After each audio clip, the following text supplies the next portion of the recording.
Now, it looks like White House Chief of Staff John Kelly, his days are numbered, as I told you that before.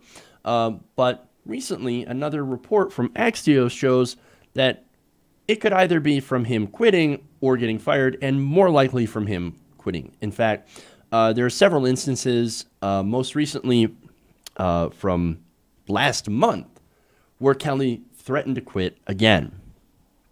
Now, according to that Axios report, Kelly blew up at Trump during a private Oval Office meeting on March 28th and said he was going to quit as he was walking back to his office. After the Oval Office meeting, Kelly apparently went back to his office and packed up some of his personal belongings, according to sources that told Axios.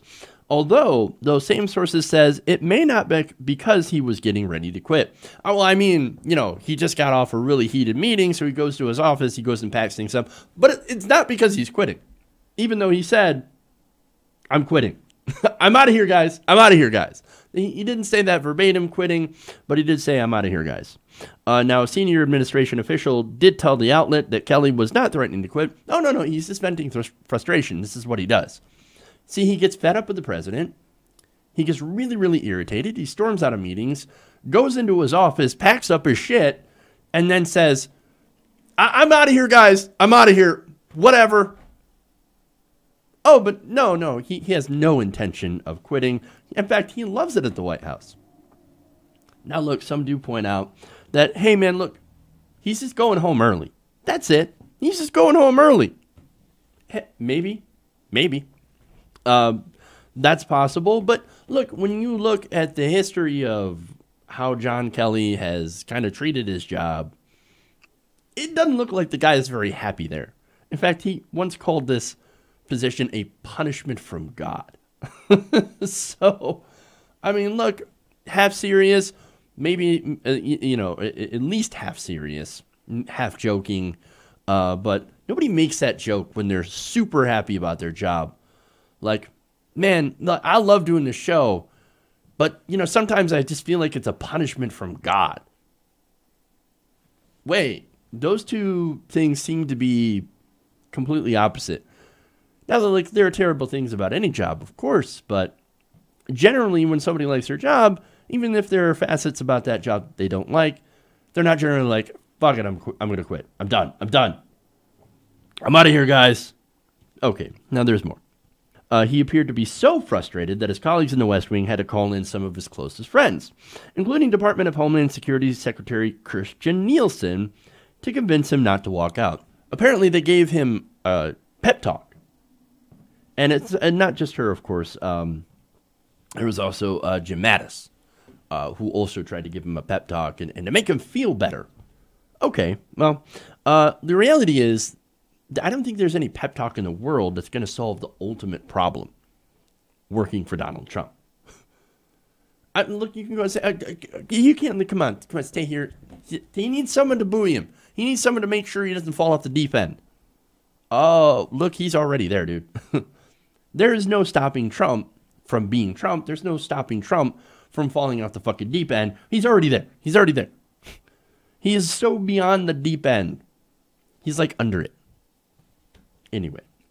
So look, the whole point of that is that Donald Trump, if you're frustrated that he's ignoring your advice and doing his own thing, well, then you're going to have to get used to it or quit, because that's how Donald Trump operates. That's how he rolls.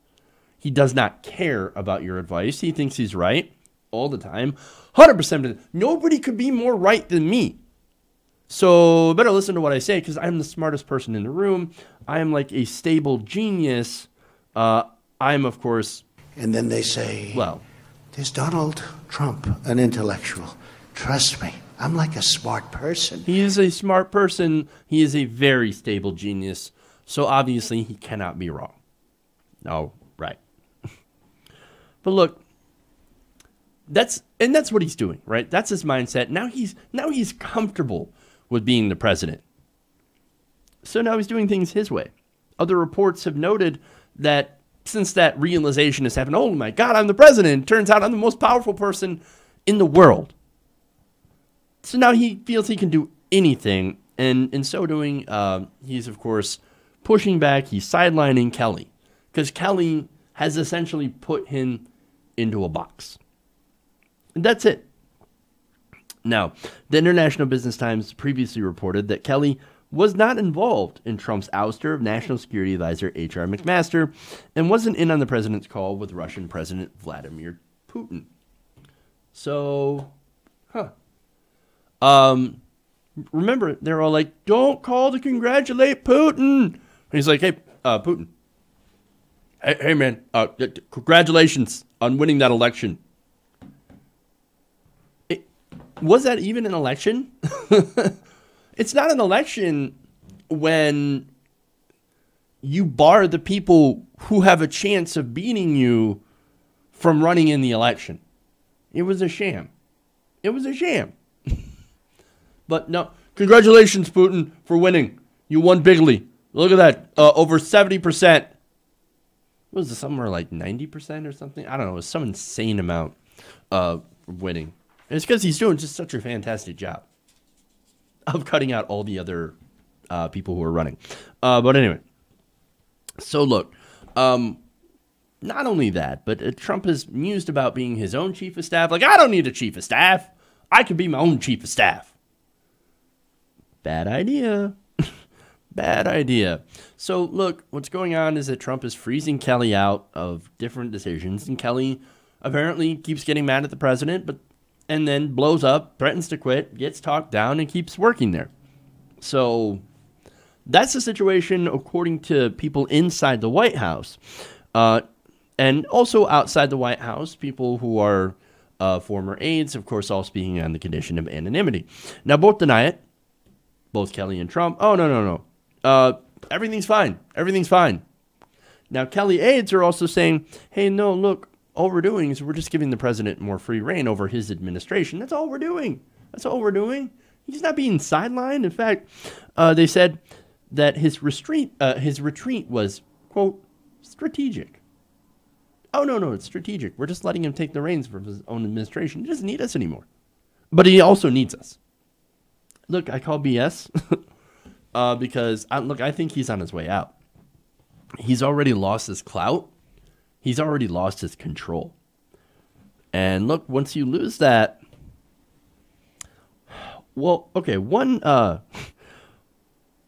I guess according to White House aides, this is nearly a dozen White House aides, former administration officials, and outside advisors that spoke to the Associated Press, they said that in Trump's West Wing, once the rumors begin that an aide's exit is forthcoming, the stink on that staffer never leaves.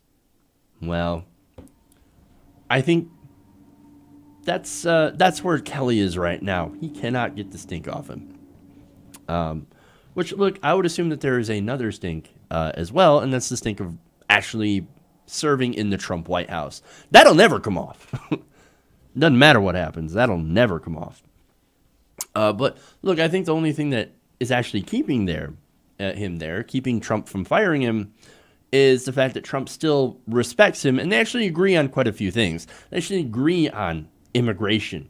They're actually both incredibly heartless when it comes to immigration issues. So they both, of course, can sit there and talk about how much they despise immigrants from Mexico. That is a bond that is pretty hard to break. And, of course, the fact that he was a general. But I suspect that will only keep him there for so long. Now, if you ask Kelly, he hoped that he would last at least a year. However, one person familiar with his thinking said the chief of staff recently voiced doubt that he would even make it that far. So, and look, this isn't idle speculation. And a lot of that I base on not only people that are inside the White House, formerly served in the White House, or outside the White House that are familiar with what's going on inside the White House, but also just look at the record dysfunction that's been going on. Just look at the record turnover. Since Trump's one-year mark in January, turnover among top staffers has grown to about 48%. That indicates Trump's first 15 months in office saw more departures or reassignments than the first 2 years of the last 4 presidents' entire first terms. Record dysfunction. But no, we're tippy-top shape. No chaos, only great energy. Ridiculous. No. Look, he's gone. He's gone. Now, the only thing that remains to be seen is whether or not he pulls the chute or is kicked off the plane. I don't know. I personally, I get this feeling, and you can hear me now. Quote me later if it happens, or if it doesn't happen, you can say, Jeff, you're wrong. But I think Kelly himself is going to pull the chute. That is, I think, likely before he gets fired. Kelly's the kind of person who's too proud. He's like, oh, you're going to fire me? No. I fucking quit. I'm out of here. And then I'm going to go around the press, and then I'm going to tell them, no, I quit because I couldn't take it anymore working with a petulant child. Okay, maybe I'm going a little bit further than I should on that. But I do think he'll pull the chute. We'll see what happens. That's my prediction. We'll see if it comes true. Hey everybody, thanks for watching this video.